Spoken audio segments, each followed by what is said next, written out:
Assalamualaikum warahmatullahi wabarakatuh. Perkenalkan, nama saya Renita Priyari dari kelas 3C dengan NIM 88011900027, Prodi D3 Keperawatan, Universitas Sultan Ageng Tirtayasa.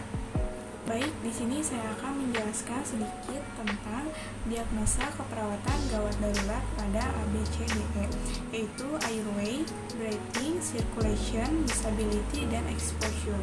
Langsung saja, yang pertama itu ada airway. Ditemukan diagnosa keperawatannya yaitu bersihan jalan nafas tidak efektif. Adapun data objektifnya, yang pertama batuk tidak efektif, tidak mampu batuk, sekutum berdarah, terdengar suara menggigil, wheezing, dan menghih kering. Selanjutnya mekonium di jalan nafas. Diagnosa yang kedua yaitu resiko aspirasi. Ditemukan data faktor resiko. Yang pertama, penurunan tingkat kesadaran, penurunan refleks muntah atau tidak, gangguan menelan, dan disfeksia. Yang kedua ada breathing. Ditemukan diagnosa keperawatan. Yang pertama, gangguan ventilasi spontan. Ditemukan data subjektifnya yaitu dyspnea. Data objektifnya, yang pertama, penggunaan otot bantu nafas meningkat, volume tidak menurun, PCO2 meningkat, PO2 menurun, SaO2 menurun. Yang kedua, ada gangguan pertukaran gas. Ditemukan data subjektifnya, yang pertama itu dyspnea. Data objektifnya, PCO2 meningkat atau menurun, PO2 menurun, takikardia, pH arteri meningkat atau menurun, bunyi napas tambahan. Diagnosa yang kedua yaitu yang ketiga yaitu pola napas tidak efektif. Ditemukan data subjektifnya, yang pertama dyspnea. Data objektifnya, pertama penggunaan otot bantu pernapasan, fase ekspirasi memanjang, pola nafas abnormal. Selanjutnya hipovolemia. Ditemukan data objektif, yang pertama frekuensi nadi meningkat, nadi teraba lemah, tekanan darah menurun, tekanan nadi menyempit, turgor kulit menurun, membran mukosa kering, volume urin menurun, hematokrit meningkat. Yang ketiga ada circulation. Ditemukan diagnosa keperawatan. Yang pertama hipovolemia. Ditemukan data objektifnya yaitu frekuensi nadi meningkat, nadi teraba lemah, tekanan darah menurun, tekanan nadi menyempit, turgor kulit menurun, membran mukosa kering, volume urin menurun, dan juga hematokrit meningkat. Yang kedua, hipervolemia. Ditemukan data subjektifnya, yang pertama ortopnea, dyspnea, paroksimal nokturnal. Adapun data objektifnya, yang pertama edema anasarka atau edema perifer. Berat badan meningkat dalam waktu singkat. Zuguralis venous pressure GVP atau center venous pressure GVP meningkat. Refleks hepatozuguralis positif. Diagnosa selanjutnya gangguan sirkulasi spontan. Adapun data objektifnya yaitu frekuensi nadi kurang dari 50 kali per menit atau lebih dari 150 kali per menit.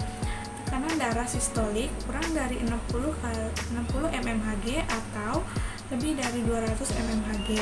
Frekuensi napas kurang dari 6 kali per menit atau lebih dari 30 kali per menit.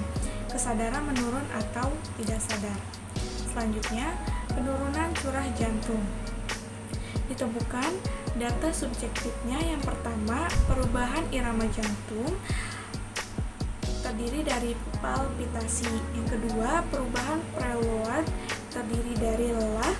Yang ketiga, perubahan afterload yang terdiri dari dyspnea. Yang keempat, perubahan kontraktilitas terdiri dari paroksimal nokturnal, dyspnea, ortopnea, dan juga batuk. Ditemukan data objektifnya, yang pertama perubahan irama jantung terdiri dari bradikardia atau takikardia, gambaran EKG aritmia atau gangguan konduksi. Yang kedua, perubahan preload terdiri dari edema, distensi venozuguralis, central venous pressure. Yang ketiga, perubahan afterload terdiri dari tekanan darah meningkat atau menurun, nadi perifer teraba lemah. Yang keempat, perubahan kontraktilitas terdiri dari terdengar suara jantung S3 dan S4, ejection fraction EF atau EF menurun. Diagnosa selanjutnya yaitu perfusi perifer tidak efektif. Ditemukan data objektif yang pertama, pengisian kapiler lebih dari 3 detik, nadi perifer menurun atau tidak teraba, akral teraba dingin, warna kulit pucat, turgor kulit menurun. Diagnosa selanjutnya resiko shock. Terdapat data faktor resiko yaitu hipoksemia, hipoksia, hipotensi, kekurangan volume cairan, sepsis, sindrom respon inflamasi sistemik atau systemic inflammatory response syndrome. Diagnosa selanjutnya risiko perdarahan. Terdapat data faktor resiko yang pertama, aneurisma, gangguan gastrointestinal, gangguan fungsi hati, komplikasi kehamilan, komplikasi pasca partum, gangguan koagulasi, efek agen farmakologis, tindakan pembedahan, dan trauma. Yang keempat ada disability. Terdapat diagnosa keperawatan yang pertama, risiko perfusi cerebral tidak efektif.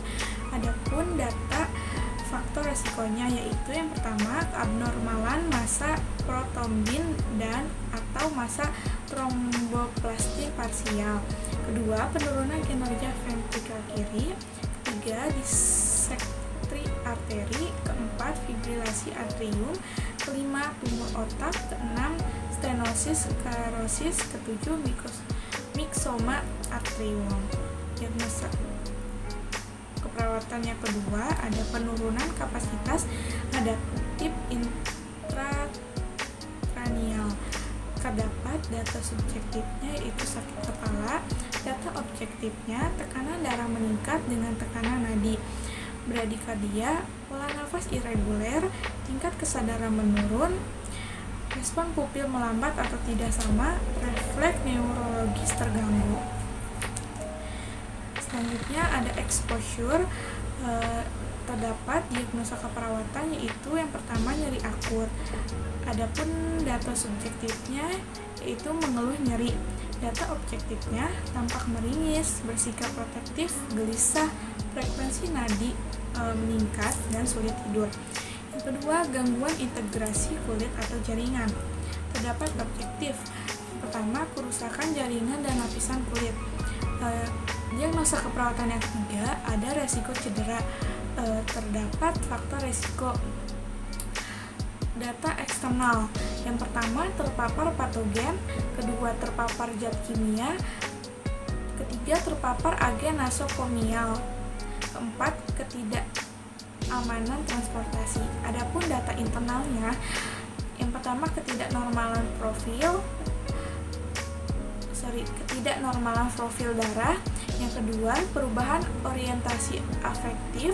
Yang ketiga, perubahan sensasi. Dan yang keempat, hipoksia jaringan.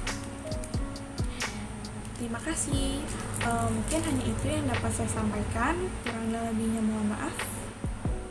Assalamualaikum warahmatullahi wabarakatuh.